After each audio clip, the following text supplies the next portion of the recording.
Ma'am क्या नाम है आपका? अनुष्का। वोट हो चुका है आपका? हाँ। दिखाइए जरा उनका कैमरा। समृद्धि वर्मा। समृद्धि आपका वोट हो चुका है? हाँ। दिखाइए जरा कैमरे में।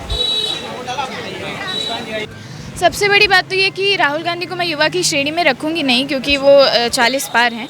तो अगर वो एज को फैक्टर बना के बोल रहे हैं कि मैं युवा हूं, तो वो तो बिल्कुल बेसलेस बात है पहली तो। उसके अलावा मेरे को ऐसा लगता है कि मोदी जी अकेले, चूँकि उनका काम नहीं होता है, उनका जितना भी पैनल रहता है उसमें जिस तरीके के लोगों को उन्होंने नियुक्त किया है वो डायरेक्ट लोगों के रिप्रेजेंटेटिव है। तो उन्हें पता है कि लोगों को क्या चाहिए, उन्हें पता है युवाओं को क्या चाहिए। इस तरीके से बनारस का हमने देखा 2019 के बाद इतना एक्सपोनेंशियली डेवलपमेंट हुआ।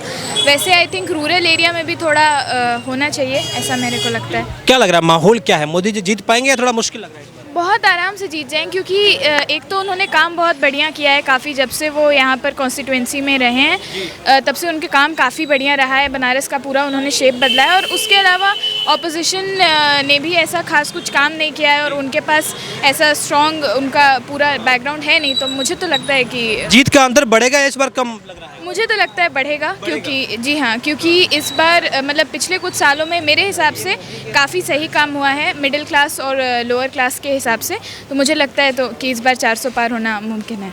विपक्ष का जो अलायंस है, इंडिया अलायंस, इस बार जो यहाँ के प्रत्याशी है मोदी जी के खिलाफ, वो विपक्ष के अलायंस के प्रत्याशी बन चुके हैं। सपा का भी वोट है और कांग्रेस का भी वोट है जयराम जी की तरफ। क्या लगता है, वो कह रहे हैं कि मोदी जी की विदाई होने वाली है 4 तारीख? बिल्कुल नहीं, ऐसा मुझको बिल्कुल ऐसा लगता नहीं है होने वाला है, क्योंकि मोदी जी अकेले कई दलों को पराजित कर सकते हैं जिस हिसाब से उन्होंने अपना काम किया है यहाँ पर बनारस में। तो ऑपोजिशन का मुझे लगता नहीं है गठबंधन से खास कुछ फ़र्क पड़ने वाला है, क्योंकि उनके पास काफ़ी काम है अपने आप को सपोर्ट करने। फर्स्ट टाइम वोटर है? जी। अच्छा, तो जब फर्स्ट टाइम वोटिंग के लिए जाता है तो माइंड में कई चीज़ें होती है। विकास को लेकर के आपने बताया, डेवलपमेंट एक अलग मुद्दा है, लेकिन रोजगार, इन मुद्दों को लेकर विपक्ष कहता है कि मोदी जी के राज में युवा परेशान है। क्या कहना चाहिए? मुझे तो मतलब खुद युवा पीढ़ी का हो कि मुझे तो ऐसा लगता है कि मोदी जी के आने के बाद काफ़ी कुछ अपॉर्चुनिटीज़ बढ़ी हैं हमारे लिए।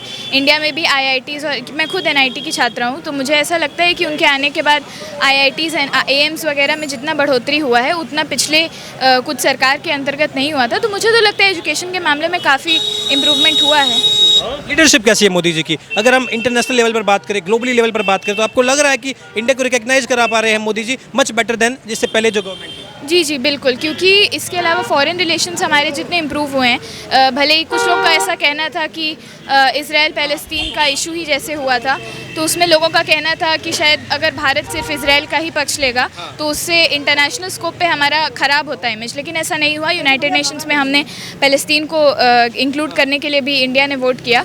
उसके अलावा यूएस और रशिया के साथ हमारा स्पेशली मिलिट्री के हिसाब से हमारा काफ़ी कुछ फ्रंटियर इम्प्रूव हुआ है। इससे पहले भी हमारे जो फॉरेन अटैक्स होते थे उसमें इतना अच्छा हमारा कम बैक नहीं हो पाता था। लेकिन आई थिंक इंटरनेशनल फ्रंटियर पर इंडिया काफ़ी अपने आप को उजागर कर पाया है। मोदी डिसीजन मेकिंग जो पॉलिसी है, आपको लग रहा है कि वो स्ट्रांग हो गई है? जी जी एग्जैक्टली, क्योंकि अब जैसे हम लोग दब के नहीं रहते। जैसे इंडिया हर बार ऐसे रहता था, कुछ अटैक हुआ या फिर कुछ भी होता था तो हम लोग सिर्फ एक इंटरनेशनल पीस को सिक्योर करने के लिए चुप रह जाते थे या फिर कुछ नहीं बोलते थे। इस बार हम लोग हर अटैक का जवाब खुद भी देते हैं। तो आई थिंक इंडिया काफ़ी ग्लोबली रिकग्नाइज भी हुआ इस वजह से। सबसे बड़ी बात तो ये कि राहुल गांधी को मैं युवा की श्रेणी में रखूंगी नहीं, क्योंकि वो 40 पार हैं। तो अगर वो एज को फैक्टर बना के बोल रहे हैं कि मैं युवा हूं, तो वो तो बिल्कुल बेसलेस बात है पहली तो।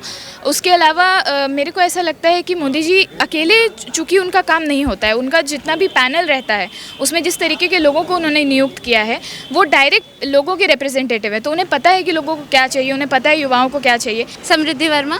समृद्धि आपका वोट हो चुका है? हाँ। दिखाइए जरा कैमरे में। क्या मुद्दे रहे आपके?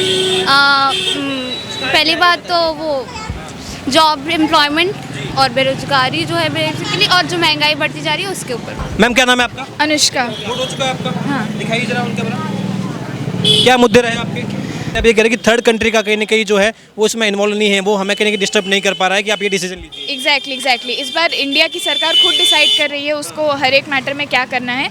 बाहर का इन्फ्लुएंस बहुत कम है और देश की जनता खुद भी देख रही है कि उनका इन्वॉल्वमेंट इस देश के डिसीजंस में कितना ज़्यादा बढ़ा है। एक बात बताइए, जब हम विपक्ष की बात करते हैं, वो कहता है कि हम 1-1 लाख रुपए देंगे महिलाओं के खाते में। राहुल गांधी कहते हैं हम एक झटके में गरीबी देश की खत्म कर देंगे, ऐसा भी राहुल गांधी कहते हैं कि मोदी जी अगर 5 किलो राशन दे रहे हैं, हम 10 किलो राशन देंगे। ये तमाम चीज़ें उनकी मैनिफेस्टो में है। वो कह रहे हमारा मैनिफेस्टो मोदी जी के मैनिफेस्टो से काफ़ी अच्छा है, वो डायरेक्ट बेनिफिट वाला मैनिफेस्टो है। उसके बावजूद राहुल गांधी को लोग सीरियस क्यों नहीं ले पा रहे हैं? उनकी गारंटी पर लोगों को बिलीव क्यों नहीं हो रहा है? क्योंकि मैनिफेस्टो देना तो बस एक बात है, ऐसे तो इस तरीके से सालों से बहुत मैनिफेस्टो दिए जा रहे हैं। जब इम्प्लीमेंटेशन का बात होता है तब तो सबने देखा है कि किस तरीके से कौन कितना अपने शब्दों पर खड़े उतरता है, वो तो सबने देखा ही हुआ है। तो बड़ी बड़ी बातें फेंकने से सिर्फ चीज़ें इम्प्लीमेंट नहीं होती, चीज़ों को करके दिखाना भी पड़ता है। और जितना मोदी सरकार ने अपने वादों को पूरा किया है उतना मेरे हिसाब से और किसी सरकार ने नहीं किया है। राहुल गांधी बार बार कहते हैं कि मैं युवा हूँ और मेरे पास युवाओं के लिए विज़न है।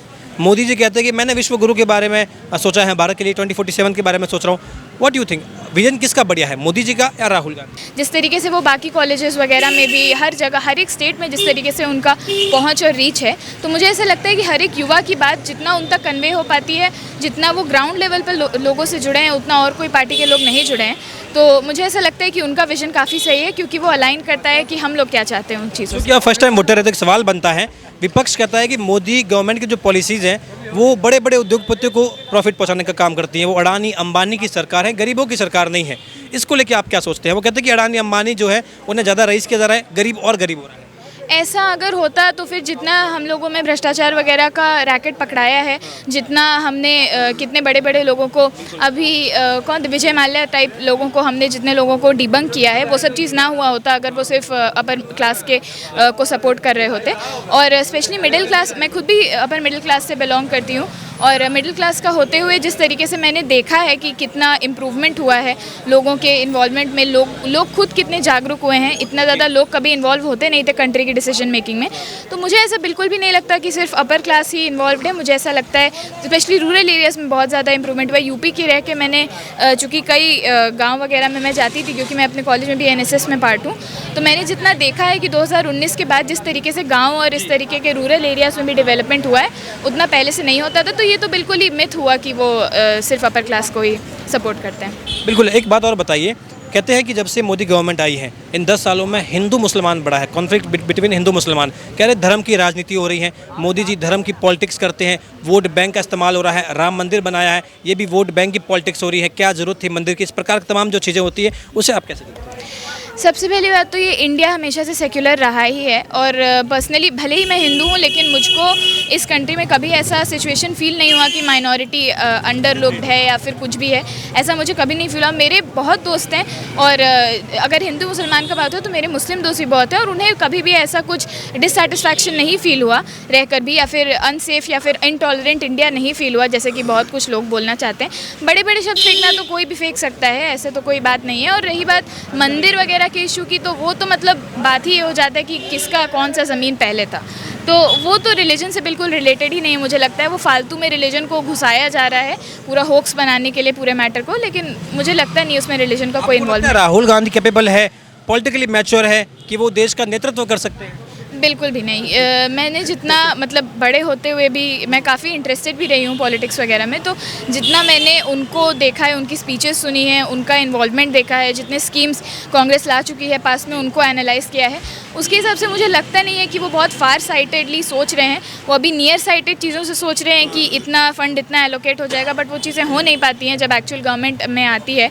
ऊपर से मोदी जी को अब तो 2 टर्म का काफ़ी एक्सपीरियंस हो चुका है, उन्हें पता है चीज़ें कैसे वर्क कर रही हैं, उन्हें पता है हर एक फ्रंटियर पर इंडिया को कैसे उजागर करना है। तो मुझे लगता है कि अभी आने वाले सालों तक, कुछ सालों तक तो मोदी जी ही सुप्रीम रहेंगे। आखिरी सवाल है मेरा आपसे, चूँकि आप काफ़ी इंटरेस्टेड है पॉलिटिक्स में भी, तानाशाही लोकतंत्र की हत्या, चुनाव खत्म कर देंगे मोदी अगर जीत गए, देश में आग लग जाएगी मोदी अगर जीत गए, ये तमाम प्रकार की जो पॉलिटिक्स हो रही है, कह रहे मोदी तानाशाही कर रहे हैं, चुनाव ही खत्म कर देंगे अगर जीत गए, इसे आप कैसे देखते हैं? ये बिल्कुल भी बेसलेस बात है, क्योंकि सबसे पहली बात कि अगर लोगों को ऐसा डर भी लग रहा है कि मोदी के आने से चीज़ें ख़त्म होंगी, तो इंडिया सिर्फ एक गवर्नमेंट की वजह से नहीं चलती, इंडिया कॉन्स्टिट्यूशन की वजह से चलती है, जो कि बहुत पहले इस्टेब्लिश हो चुका था, जिसमें साफ चीज़ें लिखी हैं कि डेमोक्रेसी ही एक ऐसा बेसिस है जिसके बेसिस पर पूरी कंट्री चलेगी, पहली बात। दूसरी बात, इंडिया में मोदी जी के आने के बाद से वोटिंग का चला जाना, ये बहुत ही मतलब यूज़लेस बात है, बहुत इसका कोई अर्थ नहीं है, क्योंकि डेमोक्रेसी का मतलब ही होता है by the people, for the people, from the people. तो जब तक जितना लोगों का इन्वॉल्वमेंट रहा है, अगर संविधान ही यही चीज़ इस्टेब्लिश कर चुका है एक बार के लिए और हमेशा के लिए, तो किसी के पार्टी के आने या ना जाने से वो कॉन्स्टिट्यूशन का बेसिक फैक्ट तो नहीं बदलने वाला। तो ये तो डर ही एकदम यूज़लेस है। ठीक है,